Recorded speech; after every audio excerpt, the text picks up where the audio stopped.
porto di Calamos. Il porto di Calamos tanti anni fa era un piccolo universo sospeso nel tempo. Una sola taverna, semplice, quasi improvvisata, dove il tempo scorreva lento e la birra aveva il sapore del mare. Una fontanella offriva acqua limpida e fresca e in un minuscolo emporio, poco più di 10 metri quadri, trovavi di tutto: frutta, pane, corde, sapone, le piccole necessità di chi viveva qui o vi approdava per caso. Allora, questo è lo stesso gatto di stamattina. Siamo di nuovo nel porto di Calamos con una seconda barca. Ho riportata quella di stamattina, siamo ritornati, adesso andiamo in pasticceria. Lui si è girato. È da stamattina? Nella stessa posizione. No, non... è da stamattina che lui sta qua.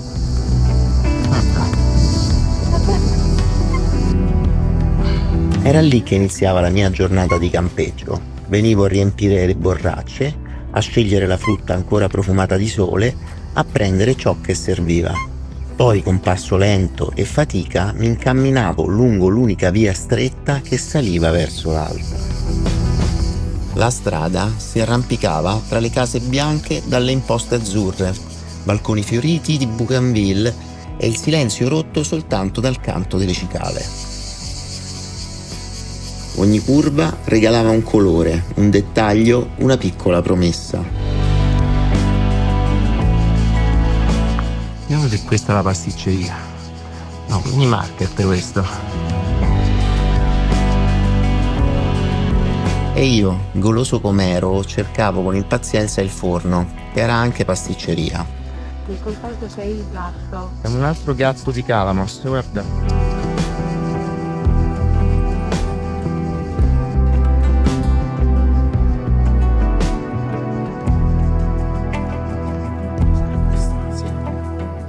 E abbiamo una antica. Una vecchia cabina Hudson. Purtroppo non c'è più. Però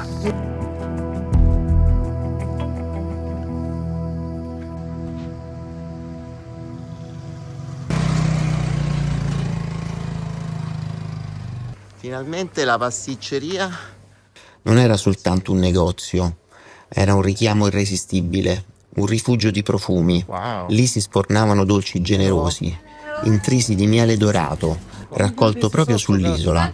Bastava un morso perché tutto il mondo si riempisse di dolcezza, di sole e di mare. Era il mio premio dopo la salita, il segreto che rendeva quell'isola non solo bella, ma indimenticabile.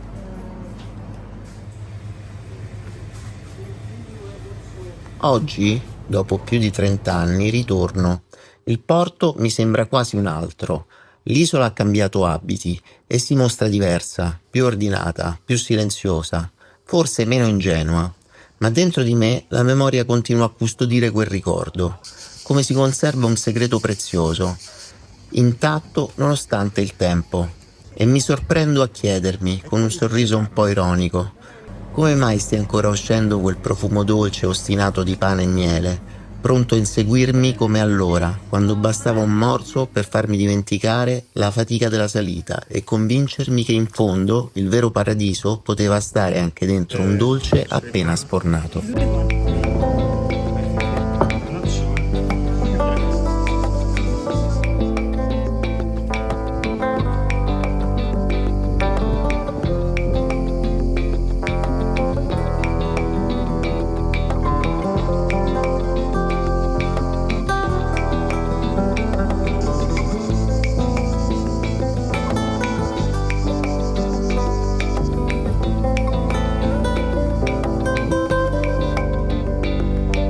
è bellissima, è molto curata da questa zona, sembra un gioiellino.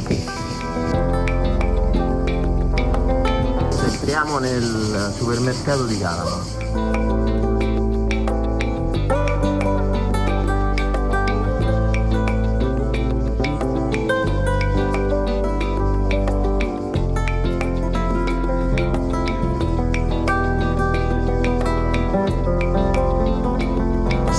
Il cibo del gatto italiano,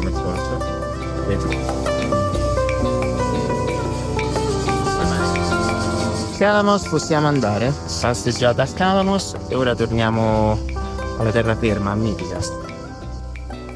Prepariamo la traversata, tante miglia verso Mytikas, che è lontanissimo. Ritorno dall'isola.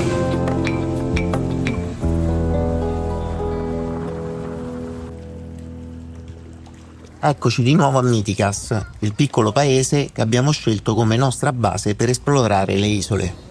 Qui il tempo sembra muoversi a un ritmo diverso. Un borgo greco, autentico, dove il turismo non ha ancora cambiato le abitudini della gente. L'Europa è arrivata in punta di piedi e le persone, giovani e anziane, ti accolgono con quel sorriso sincero, quell'ospitalità tipica dei greci dello Ionio. E eccoci al baretto della zona, tipico, in mezzo alla spiaggia, al mare e di fronte all'isola. Camminare per le strade di Mytikas è come sentire il cuore dell'isola di fronte battere lento, puro e vero, pronto a svelarti ogni angolo nascosto, ogni piccola meraviglia che aspetta solo di essere scoperta.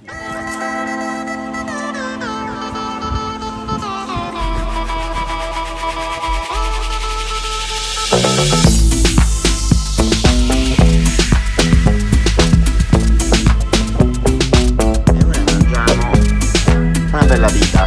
Oh, thank you.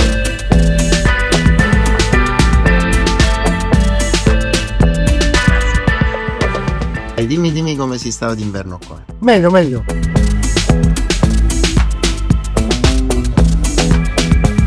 Siamo venuti qua durante la pandemia e abbiamo deciso di rimanere, proveniamo da Atene. Qui si è creata una mostra con tentativo, l'obiettivo anzi di gemellaggio nel futuro.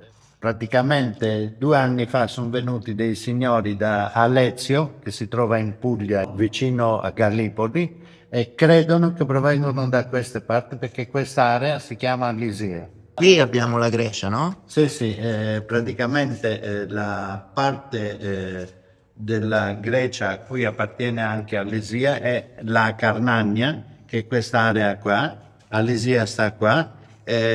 Questa è l'area della Alisia che ci sono varie antichità.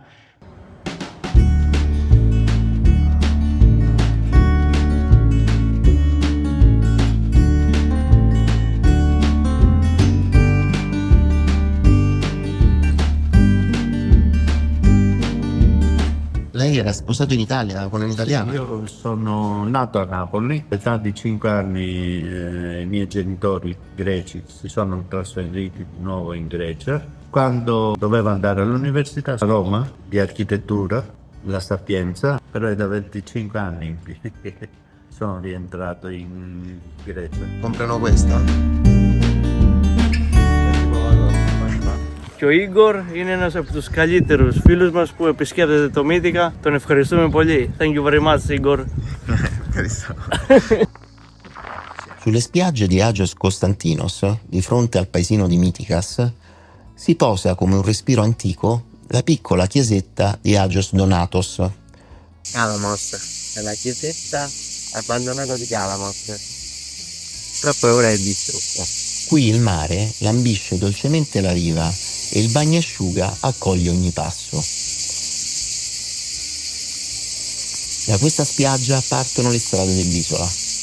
Una conduce al porto del paese di Calamos, l'altra, dall'altra parte, al paesino di Episcopi. Episcopi è un piccolo villaggio sulla costa nord, un pugno di case sparse, raggiunte solo alcune volte alla settimana dal battello. Qui il nord di Calamos rivela tutta la sua bellezza.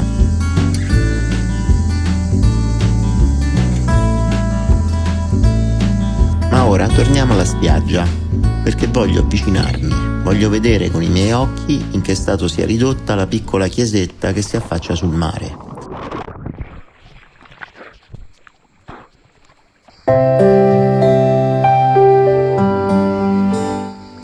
pietra, ogni frammento racconta storie di fede e memoria, mentre le onde l'abbracciano silenziose, come per proteggerla ancora un po' dal tempo e dall'oblio.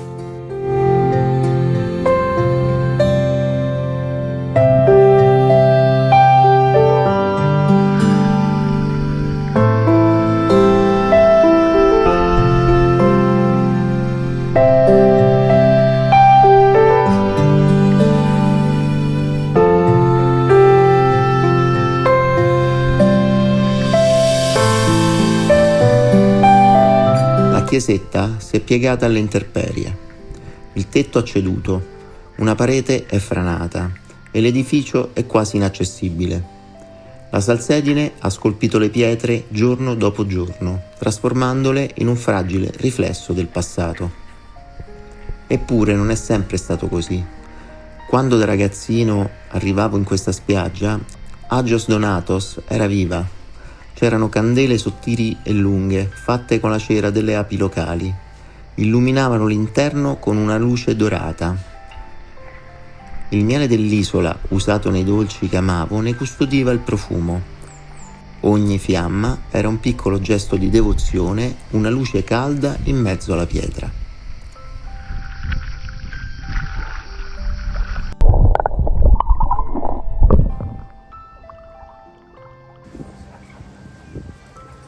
Igor. Allora, questo è il porto di Vati, a Meganisi. È un porto molto turistico, benché siamo in Grecia, non è poi così diverso dai porti anche nostrani. Si diceva che la Grecia i prezzi erano bassi, eccetera, qui invece i prezzi sono normali, ma a parte questo è proprio un luogo carino ma molto turistico. Siamo venuti oggi a dargli un'occhiata, ma noi ritorniamo nella nostra isola segreta, l'isola che non c'è. Sono Marianna, ciao. Siamo a Vati di Meganisi. Le baiette che trovi qui le ho trovate spesso, cioè c'è un casino di barche, però mi è capitato di trovarle proprio deserte nei mesi di punta, cosa che è più difficile in Italia. E qui mi è successo, è abbastanza Sturm und Drang, insomma, perché ci sono queste scogliere alte, no, bianche, ed è abbastanza forte come cosa.